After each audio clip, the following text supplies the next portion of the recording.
We know you're here. Neither of you really understand how much control we actually have. And you're foolish for coming for your precious trophy. We've already learned what we needed from it, and we leached its power. But we'll still not give it to you that easy.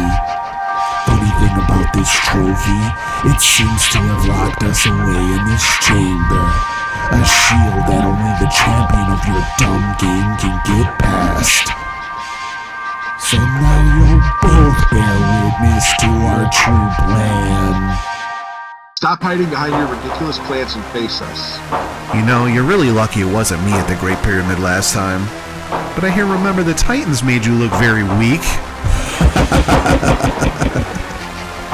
So cocky and yet so stupid. We love torturing you, Mr. Runner-Up.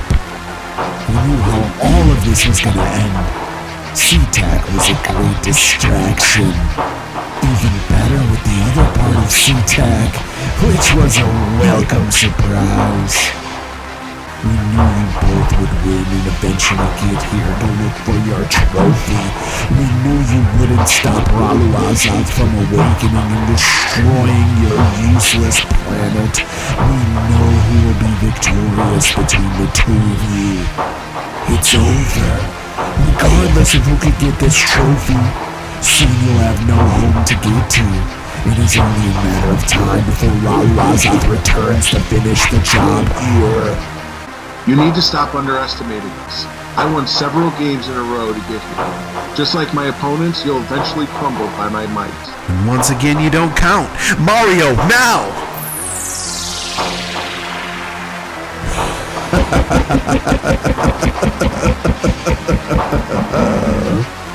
It's not working. Of course not. Like we said, this was the plan all along. The medallion was tied to SeaTac. But you're different, Mario. Just because you're the same, come from the same being, the medallion was freed when SeaTac was eliminated, and now it belongs to us. No, it can't be. What's going on? Why do I get the feeling we're doomed? Yes. Tell them, Mario. With the medallion and the code from the dimensional points on the moons, Obscitans Abyssus can use the power to break the Great Seal that the Elders used and open up all the dimensions again. And we shall recruit our own army and return to the Master Realm to end the Elders and this Order of Light. So thank you for helping, and watch as we complete our great escape.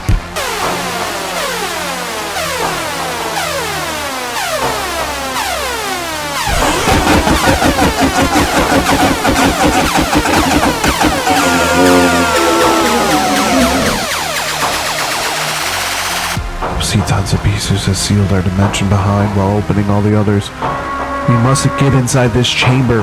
Perhaps your trophy has residual energy from the Elders still. There has to be hope. Then it looks like one of us must become the champion.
Welcome to the quest for the Green Ball, the rise of R'luh Azath.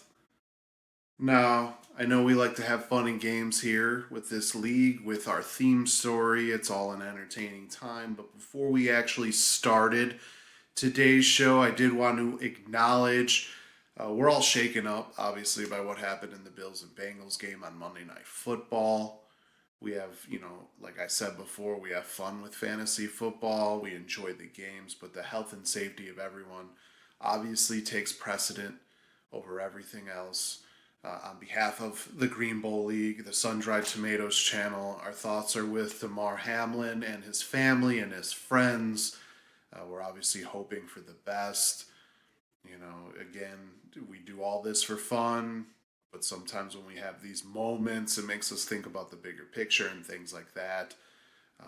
So even though we're going to still do our episode here and we're going to finish out the season, again, thoughts and prayers with Damar Hamlin, his friends and family.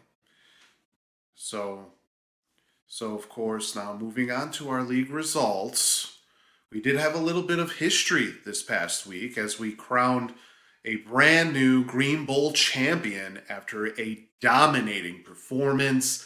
The elite Mother Tuckers, they've set league records all year. The regular season scoring record, the longest winning streak, most wins, least amount of losses.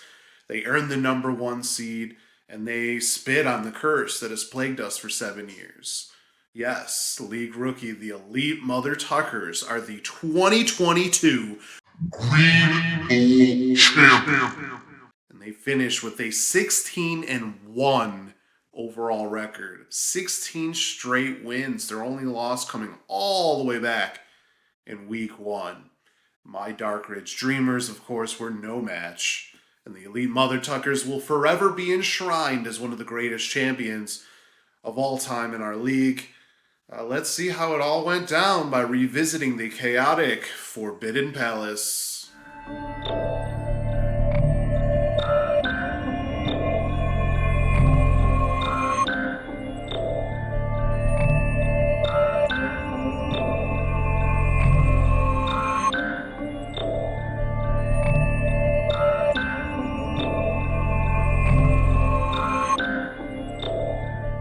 Every year, a Green Bowl MVP is assigned to the player that helped a team throughout the playoffs get the title. And the elite Mother Tuckers have 2 candidates as they crushed my Dark Ridge Dreamers, 147.58 to 71.36. Tom Brady was definitely one of his candidates after he went off for 432 passing yards and 4 total touchdowns, including multiple 50-plus yard scores. Austin Eckler, who also had 2 touchdowns in the previous week, also stepped up with 161 yards and 2 more touchdowns, including a 50-plus yard score. Those 2 combined for 75.78 points, which beat my Dreamers without anyone else. Josh Jacobs also finished his campaign very strong with 95 yards and a touchdown against the best run defense in the 49ers. Tyreek Hill also added a touchdown, and Mark Andrews had 100 yards. Robbie Gould finished with 4 extra points and 3 field goals, and the Cowboys defense allowed 13 points and had 2 sacks, an interception, and a fumble recovery. For my Dreamers, the lone highlights were a 50-plus yard touchdown by Gardner Minshew, 116 yards by Nick Chubb, and 95 yards and a touchdown by Tyler Algier. Justin Jefferson disappointed in a big way, as did Jalen Waddle, and Cordero Patterson, DeAndre Swift, Mike Williams, Cole Kmet, and Brock Purdy were left on the bench with all their points, though any combination of bench players for the starters would not have made a difference. My Dark Ridge Dreamers finished as runner-ups for the 2nd straight season with an 11-5 record, a tough end for another good year. And my squad will be picking 6th in the draft next season. The elite Mother Tuckers, who will pick 10th in 2023, will be joining me later in this show, but first we also have 5 other place matches happening throughout the league with potential rewards, like winning a spot in the 2023 draft order, of course, for everybody else. In the 3rd place match, AR's Ayahuasca Plant hosted the Siamese Dreamcats at the Peaks of Dracos. AR's Ayahuasca Plant and the Dreamcats had some rough performances, but it was AR's Ayahuasca Plant that finally got a couple players to step up in a 93.38 to 60.60 win. Devontae Adams bounced back after a terrible semifinals with 153 yards and 2 touchdowns with the 50-plus yard TD bonus. Aaron Jones had 113 yards, and the Jaguars' defense allowed 3 points and had 2 sacks, a fumble recovery, and a touchdown. Carlson added a 50-plus yard field goal to pad his stats. For the Dreamcats, Cam Akers had 133 yards, and Devontae Smith had 115 yards. Pacheco and Elliott both scored touchdowns, but no one else decided to show up. AR's ayahuasca plant will pick 9th next season, while the Dreamcats will pick 11th. In the 5th place match, the multiple Scoregasms hosted Green Acres at the Secret Sea of Galanis. Now, this is one that's weird. Green Acres was leading 87.44 to 69.22 before the tragedy caused the suspension of the Bills and Bengals match. Both have decided to add up points from the players not used in Week 18 to determine the winner. Green Acres was led by Taysom Hill, who had 55 yards and a touchdown. Najee Harris, 123 yards and a touchdown. The Giants' defense added 10 points allowed, 2 sacks, an interception, and a touchdown. Burrow also threw a touchdown before the postponement. The Scoregasms were led by Williams with 157 yards and a score, and Waller, who had 72 yards and a touchdown. Everett and Peoples-Jones also scored, and Connor added 110 yards. These stats for Joe Burrow, Josh Allen, Stephon Diggs, and Evan McPherson will be added up in Week 18 and added to these totals. The final result will be announced on my Instagram feed for those interested in the stories. The consolation final was at the Swirling Skies at Havard Point as the Clash at Demon Head hosted the Stellar Bitches. And the Clash at Demon Head closed out a strong finish to the season, 132.38 to 50.68 beatdown. Daniel Jones had a huge game with 177 passing yards, 91 rushing yards, and 4 touchdowns. McCaffrey added 193 yards and a touchdown, and Etienne finished with 140 yards and a 50-plus yard touchdown. Lamb added 100 yards. Prescott had 2 touchdowns for the Stellar Bitches, and the Chargers' defense allowed 10 points and added 3 sacks and a fumble recovery. But leaving in Derrick Henry was almost a concession of defeat. The Clash at Demon Head will have the 3rd pick in the 2023 draft with a consolation title, while the Stellar Bitches will be picking 7th.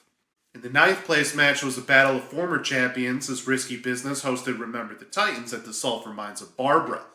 Risky Business won 86.92 to 66.3.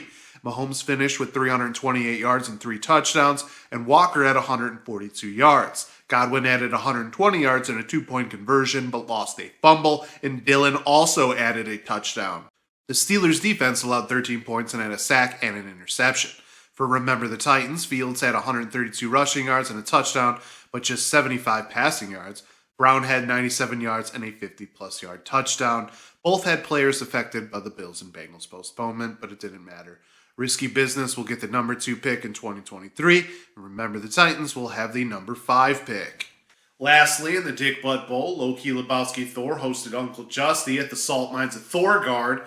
In another low-scoring game for both, it was 2-time champion Low-Key Lebowski Thor who earned the win with an 86.28 to 62.72 victory that makes Uncle Justy the Dick Butt going into next year. Cooper had a big game with 105 yards and 2 touchdowns, and Herbert added 2 scores for Lebowski Thor. Boyd also caught a touchdown before the Bills and Bengals game was suspended. Hodgins scored for Uncle Justy, who went on a dropping spree before the match. The Lions' defense allowed 10 points and had 7 sacks, an interception, and a fumble recovery. Maher added a couple of field goals. Wentz scored a touchdown, but had a rough day with under 7 points. The additions clearly didn't work, and Uncle Justy also set the league record for moves in a single season with 75. Goes to show that tinkering and panicking can lead to non-desired results.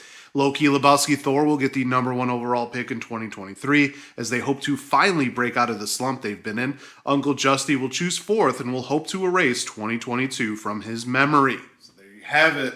Our 2023 draft order is set, minus that 5th place match as we're still waiting for those results. And we have a new Green Bowl champion.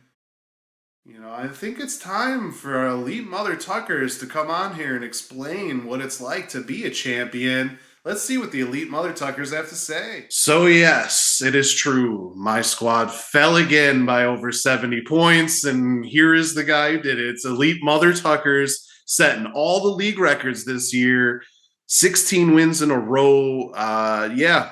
Just the dominant team all year, the best team all year. I think very well deserving, even though it would have been nice for me to win. But what's going on? How does it feel to be the champion and to do it in such a dominating, just a dominating fashion? I think I just did what I did all year long. It feels really good. Was a big deal to win. Especially being a rookie, having the number one seed, all that stuff. That curse finally broke, like you said, and I think I did it in a loud way. My biggest thing yesterday was, what can I do to break the all-time scoring record for the Green Bowl? So I think I actually fell short on that one, though. Yeah, but you're in there. If you're not top 2, you're top 3, so that's pretty good. Yeah.